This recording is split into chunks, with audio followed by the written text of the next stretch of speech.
Alexandria Ocasio-Cortez walked into the Longworth hearing room, believing she held the absolute moral high ground, completely unaware that a humble country lawyer with a $27 piece of merchandise was about to permanently dismantle her political identity.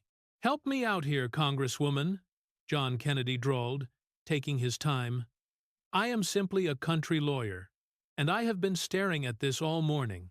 This shirt says, 'Tax the Rich,' right on it for $27, and right beside it, I have a hotel bill for a whole lot more than $27. I cannot for the life of me figure out which one of these is the real you." He hoisted the t-shirt like a piece of courtroom evidence. It was a cheap, white shirt, slightly wrinkled from being folded inside a coat pocket, bearing 3 red words across the front that could be read from the cheap seats. He rotated it slowly in his hands, turning it over like a man inspecting an unfamiliar tool before laying it flat on the table and smoothing it with 2 fingers. Across from him, Alexandria Ocasio-Cortez watched him do it, and for the first time all morning, she did not have anything to say. To understand how a woman who built a brand on 3 words lost a room to those exact same words, you have to go back about 2 minutes back to when she still thought the country lawyer couldn't do math.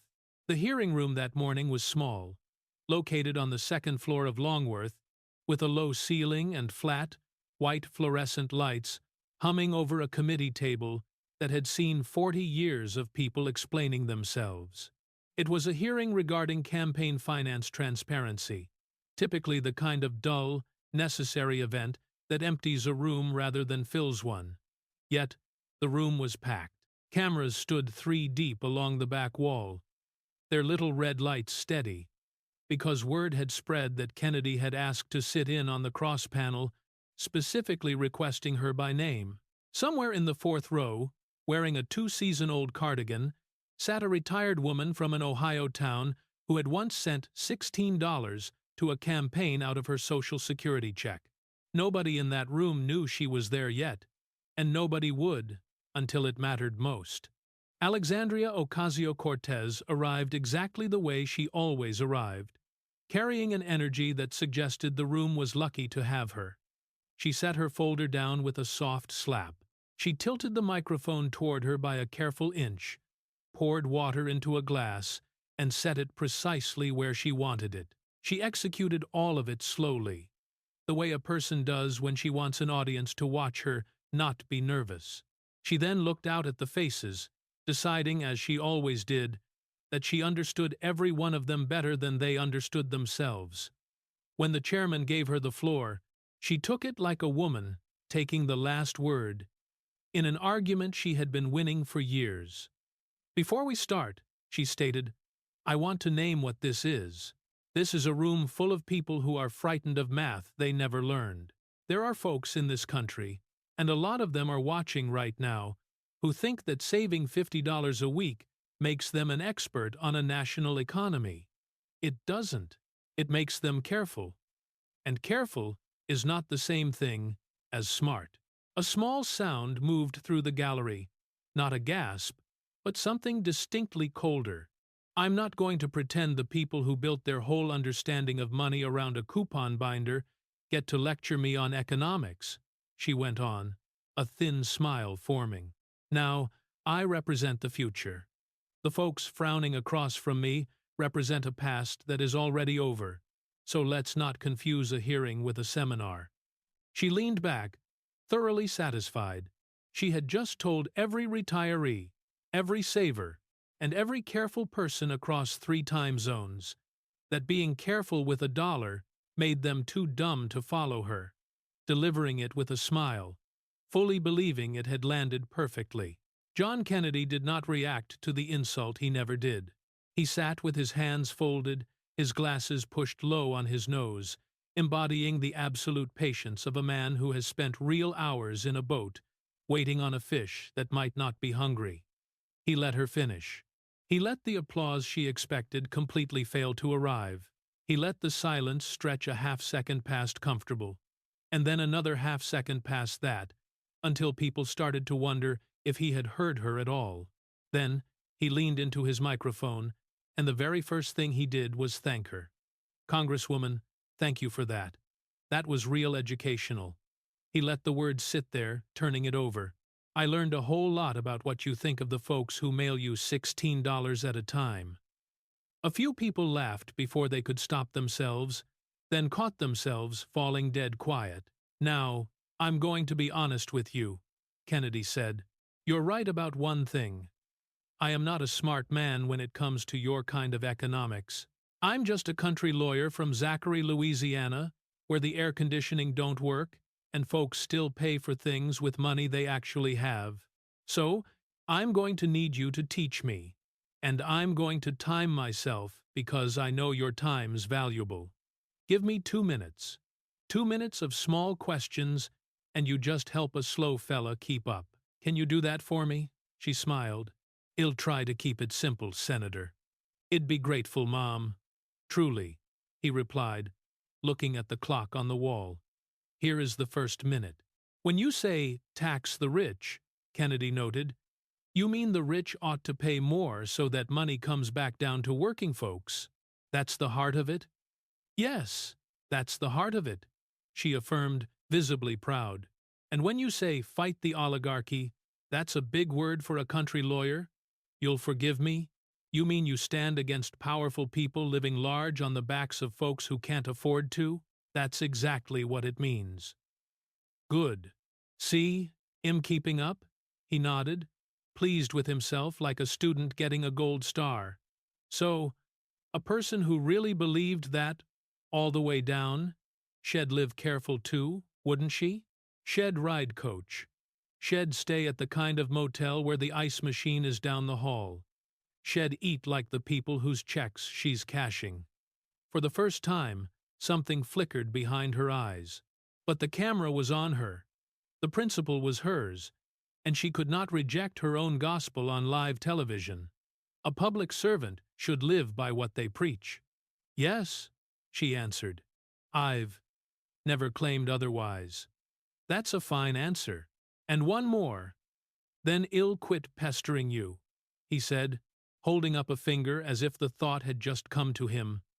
"If a person preached one thing and lived another, sold the careful folks a shirt about taxing the rich, then went and spent like the rich her own self, what would you call that person, Congresswoman? You're the one with the fine education. Give me the word for it."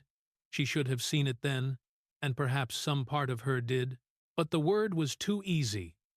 The room was watching, and she had spent her whole career being the one who named things. "I'd call it hypocrisy," she stated. "Hypocrisy." Kennedy repeated it slowly, like he was learning it. "That's the word. Thank you. I'll hang on to that one." He folded his hands a little tighter, and the trap closed its first inch without a sound. "I just wanted that on the record before we started, so nobody can say later you got tricked into it. You picked the word. You're proud of it. You live by what you preach. I do. Hold that thought. Congresswoman, hold it real tight. We got about a minute left." He reached into his coat pocket and took out a thin craft paper envelope, its corners gone soft with handling. No banker's box, no thick folder, just a worn envelope a man could fit in one pocket. He opened it, and the first thing he took out was the T-shirt, folded into a neat square, which he set on the table. "This is a real shirt your store sells," he said. "Tax the rich, $27. A lady sends you 16, Isha's still got to find 11 more. That's a real number for a lot of folks." He set it down gently. "Now hold on, don't answer yet. I got more of the minute left." He drew out the first sheet of paper. "Couple years back, you went to a party in New York City, the Met Gala, fancy. And you wore a dress, borrowed, I read, and on the back of it, in big red letters, it said the same 3 words, tax the rich." He laid the page flat. "And the ticket to that party, help me here.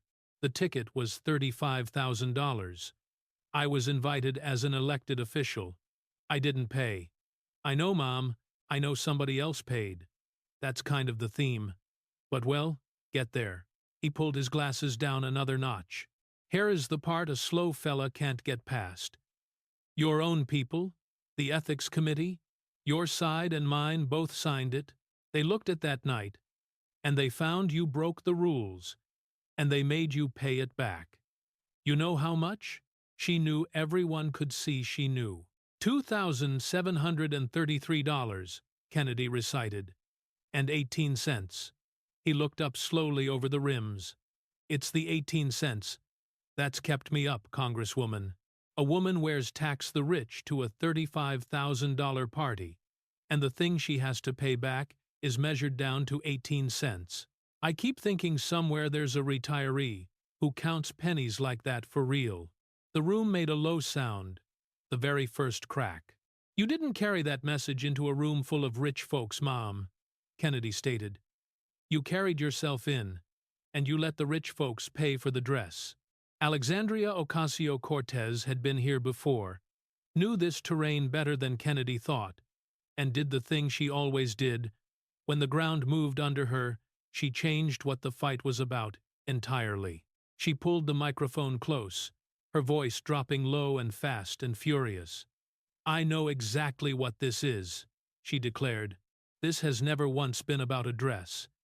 This is about a young brown woman, the daughter of immigrants, sitting in a seat that men like you have spent your entire careers trying to keep people like me out of. You audit my every dollar in a way you have never once audited a single one of your male colleagues. You call it accountability. I call it what it is. It is a powerful old man trying to put a working-class woman back in her place. And every person watching who has ever been made to feel small by someone like you knows exactly what they're looking at right now." For a moment, the room moved with her. It was a clean punch that had landed in 100 rooms before this one, carrying deep muscle memory. A reporter's pen started moving fast. A staffer behind her nodded hard twice. A woman near the front who had been laughing a second ago looked down at her hands uncertainly, the laugh gone cold in her throat. The momentum was fully hers, and it held, moving through the room like a current. It held for about 30 seconds, and it might have held longer, but Kennedy absolutely refused to flinch. He didn't get defensive. He offered no apology, and he never raised his voice. He simply waited until she was done, and then executed something far quieter than anyone was bred for. He looked up, not at her, but past her, toward the 4th row. "Mom," he said, "I'm not going to talk over you about who you are. I wouldn't presume. But there's a lady sitting back there who asked to say something before we started, and the chairman said she could, and I think she ought to get her turn, on account of she's the one you keep saying you speak for." Every head in the room turned. She was an ordinary woman in an old cardigan, gray at the temples, holding a phone with a cracked screen in both hands like it was something breakable. She stood up slowly, the way a person stands when their knees have opinions about it. When she spoke, her tone was completely devoid of anger, simply exhausted and slightly embarrassed to be standing. "I'm not anybody," she murmured. "I'm from Ohio. I sent your campaign $16 twice out of my Social Security because I believed you when you said you were fighting for people like me." She looked down at the cracked phone, then back up. "I bought the shirt too. The $27 one. I'm wearing it under this if you want to know." She didn't open the cardigan. "I just have the one question, and then I'll sit down. Was my $16 in one of those hotel rooms? Because I've been reading about the hotel rooms, and I just want to know if it was my money. That's all. I just want to know." She sat back down, folded her hands, and waited. Alexandria Ocasio-Cortez opened her mouth, and then immediately closed it. There was no version of the speech she had just given, the one about powerful old men and young brown women, that worked on a retiree in a cardigan from Ohio who was wearing the shirt right now under her clothes and who only asked where her $16 went. That right there was a working-class woman, the exact person she claimed to fight for, standing up in a quiet room and asking a simple question she could not answer. Kennedy allowed the heavy silence to breathe. He took a slow sip of his water and set the glass down with a small, deliberate click, which remained the only sound in the room for a long 3 seconds. "I'd hate to leave that lady's question hanging," he stated. "So, let's just look at the rooms, since she asked." Reaching into the craft envelope again, he laid out more thin sheets, one at a time, reading the numbers off flatly, like a grocery list. In 1 year, Kennedy revealed, "Last year, your own campaign filings, these aren't mine. Ma'am, these are the ones with your name on them. You spent $53,500 on hotels. 4-star, 5-star, not the kind with the ice machine down the hall." He moved to the next page. "And here's a tour you went on. It had a name, and I want to get the name right because it's a good one. The Fighting Oligarchy Tour." He looked up. "You went and fought the oligarchy, and to get from one city to the next to do the fighting, you flew on a private jet, the kind that runs up to $15,000 an hour. Senator, that was Senator Sanders' travel arrangement, not mine. You were on the plane, Congresswoman. The filings say you were on the plane." He laid the page down softly. "And here's the one I keep coming back to, on account of that lady from Ohio. You went to Puerto Rico, and while you were there, you put out a video, a real heartfelt one, about how it broke your heart to see the gentrification, the rich folks coming in and pricing out the locals." He pulled the last sheet. "And that same month, in that same place, your campaign spent close to $50,000 on hotels and catering. $23,000 to rent a venue right next to the arena where somebody filmed you dancing in a luxury suite at a concert." He squared the shirt against the stack of paper, edge to edge. "So let me say it plain like you asked me to at the start. You sold a $27 shirt about taxing the rich to a retiree on Social Security, and then you took a private jet to a 5-star hotel to give a speech about rich people taking private jets." He spread his hands outward, perfectly mimicking a man bested by simple arithmetic. "I'm slow, Congresswoman. I told you I was slow. But I am not so slow I can't see that the only oligarch in that story is the one who sent the lady the invoice. That is a deliberate, bad faith distortion of—" "It's your filing, ma'am," he interrupted gently. "It's not my number, it's your filing. You signed it. That number is not a rumor, and it is not an opinion. It is a federal filing with your own signature on the bottom of it." The room broke. Not a titter this time, but a real, rolling, helpless laugh, the kind that takes a crowd over and won't give it back. A man in the second row covered his mouth and failed. A reporter laughed, caught himself on camera, bit down on it, and his shoulders kept going anyway. And in the fourth row, the lady from Ohio did not laugh. She just nodded very slightly, as if she finally had her answer. And the complete lack of laughter was somehow worse than all of it. Before she could swing back, Kennedy reached into the envelope one more time, and this one wasn't about money. He laid down a photograph. "I want to show you a picture," he said. "Not a number this time, a picture." He turned it so the room could see. "This is you, Congresswoman, down in Alabama at a rally. And you stood up in front of folks down there, and you told the people up north to, quote, pull up to the South. Pull up! Come on down to Alabama and Louisiana and Mississippi and fight." He tapped the photo gently. "Now, I'm from down there, Mom. That's my home you were telling people to pull up to, and I got no quarrel with a person who wants to come visit. But I got to ask about the glass." "The what glass?"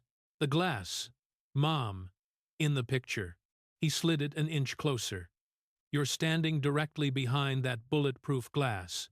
You positioned yourself safely behind a reinforced wall in my part of the country, and you told everybody else to pull up and get in the fight." He looked at her over the rims, and there was nothing folksy left. "You ever notice, Congresswoman, that every single time the fight you're calling for happens, somebody else does the pulling up, and somebody else does the standing in front and you're behind the glass, or up in the suite, or on the jet, you tell folks to charge from behind the glass. That lady in the fourth row? She didn't have any glass. She had $16 and a shirt. The room was very quiet now. The lady in the fourth row was looking at the photograph too. She took the hit, and give her credit to the end. She did not go quietly. She straightened in her chair, the fury cooling into something steadier, originating from a real place that made it strong. "You want to reduce me to a hotel bill," she declared. "Fine. Let me tell you what I am, since you and your envelope seem so sure. I waited tables. I tended bar. I have stood on swollen feet at the end of a double shift and counted tips to see if I could cover the train home. I buried my father young, and I watched my mother clean other people's houses so I could have a shot. I know the exact weight of a single dollar in a way you, Senator, with your Senate salary and your law degrees, will never have to learn." Her voice did not rise. It got quieter and harder. "So, spare me the country lawyer act. You want to talk about who's really for working people? Let's. I'm not afraid of that conversation. I have never been afraid of that conversation." A portion of the room's energy swung aggressively back to her side.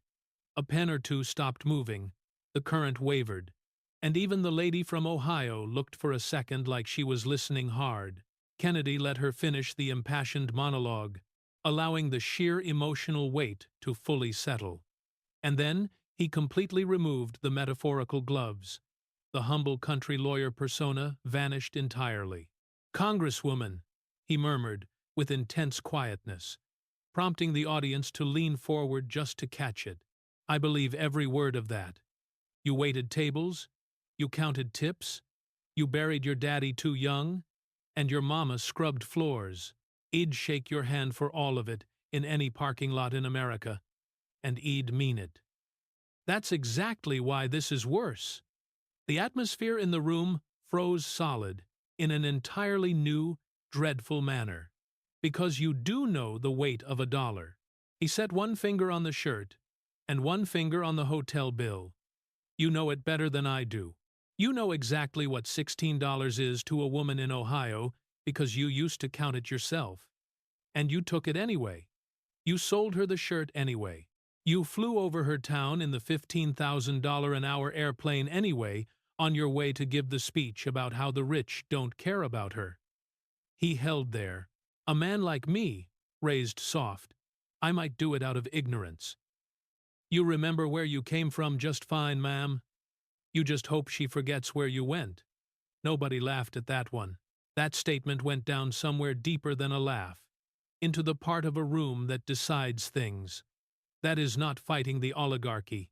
"Congresswoman," Kennedy stated with lethal precision, "that's running it with a discount code. Senator, with all due respect, we're past respect, Congresswoman. Respect was 2 minutes ago. Respect was before you stood up and told that lady in the fourth row she was too careful to be smart." His voice was flat, level, and cold now. "She's been smart this whole time. She's the only one in this room who counted right." Alexandria Ocasio-Cortez reached for words and did not find any. So Kennedy executed his final maneuver. He picked up the $27 shirt, refolded it once neat down the middle, and slowly slid it across the table toward her until it sat just in front of her hands. "Here," he commanded. "It's yours. You sell it? $27. He sat back. "Go on and pick it up, Congresswoman. Read the room. Those 3 words out loud. The ones you put on Alada's chest in Ohio. If you still believe them, you pick that shirt up right now and you say them to her face." The room held its breath. Alexandria Ocasio-Cortez slowly reached for it. Her hand came up off the table and crossed the distance, every camera in the room following the agonizingly slow movement. It got close enough that her fingers were maybe an inch above the cheap white cotton and the 3 red words. And then it stopped. It just stopped, hanging there in the fluorescent light, an inch above her own slogan. Following that agonizing pause She pulled it back, drawing her hand away the way you pull away from a hot stove you forgot was active. She folded both hands together in her lap. She did not pick up the shirt. She did not say the 3 words, and she did not say anything at all. The decisive kill shot, when it materialized, was eerily quiet. You gave me the word yourself, Congresswoman, right at the start. You remember it. Kennedy waited 2 full seconds. You didn't tax the rich, Mom. You joined them. He waited again. And you sent her the bill. The chairman cleared his throat into the profound quiet, asking formally whether the gentlewoman wished to respond. She did not wish to respond. That image of a hand freezing an inch above her own branded merchandise, broadcast live in a room where you could hear a pin drop, followed by the rapid retraction that is the deafening sound of a political brand shattering. It generates no audible noise whatsoever, which is exactly what makes it the most thunderous occurrence in the world. By the time the hearing gave out, the clip already had a name, and the name was not flattering to her. Somebody had cut the 40 seconds clean. Kennedy sliding the shirt across the table, the hand reaching, the hand stopping, the hand pulling back, releasing it onto the internet. By mid-afternoon, you could not scroll for 10 seconds on any screen in America without it surfacing again. And here was the part that should have frightened her most. If she had been able to feel anything, yet besides the heat in her face, people were not arguing about tax policy, the working class, or wealth inequality. They were just watching a woman fail to pick up her own T-shirt on a loop forever. The evening broadcasts led with that exact frozen frame, her hand an inch above the 3 red words, completely paralyzed. One network ran it under a chyron, displaying nothing but the senator's devastating words. You joined them, and you sent her the bill. Plain white letters on a black field. In the marble hallway outside the chamber, a reporter caught a Democratic congressman who had voted with her plenty of times over the years. The congressman did not want his name used, glancing both ways down the corridor the way men in that building always do before they tell the unvarnished truth. Everybody saw this coming, he admitted low and fast. Everybody.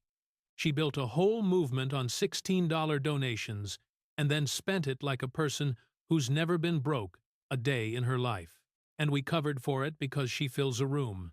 But you can't cover for a woman who won't pick up her own shirt. He shook his head. There's no statement that unfreezes that hand. Shell learned that this week, and then he walked off, before the reporter could get the recorder up. That evening, the lady from Ohio drove herself to the airport and flew home coach in a middle seat, exactly the way she had come. She did not say much to the reporters who found her, because she felt she did not have much to say. She had asked her question, and she had gotten her answer, which had materialized in the form of a hand stopping an inch above a shirt. That was enough. On the plane, she looked out the scratched window at the lights of towns she would never visit, towns heavily populated by people who had also mailed their $16, and she thought about how none of them would ever stand in a room and get to ask. She had gotten to ask, and that felt like something she owed them now. Upon returning home late, greeted only by the porch light she had intentionally left on, she did a small thing that nobody filmed and nobody knew about. She took the $27 shirt off the one she had worn under her cardigan all that long day, and she folded it once neat, the way you fold something you used to believe in. She put it in the very bottom of a dresser drawer, under the things she never wore. She didn't throw it away, she just put it somewhere she wouldn't have to look at it. Some part of her, she figured, would always be the woman who had believed enough to buy it. She just didn't have to wear it anymore. Regarding John Kennedy, he did the thing he always did, which was nothing at all. He folded the shirt one more time, slid it back into the craft envelope alongside the thin pages, and tucked the envelope into the inside pocket of his coat over his heart, where it fit just fine. He walked out of that room without one more word to anybody, past the cameras, past the reporters calling his name down the hall, and straight past the empty chair where the woman who sold 3 words to the whole country had finally, after all these years, run clean out of words to sell. He had explicitly warned her at the start that he was slow, a simple country lawyer who couldn't make the math work. The devastating reality about Kennedy, the painful lesson she learned an inch too late, is that he could always make the math work. He just liked to let you finish bragging first. Careful, it turned out, was the smart one all along. Your $16 matters, your financial caution matters, and the unvarnished truth, it turns out, only ever needed 3 simple words and the sheer nerve to pick them up.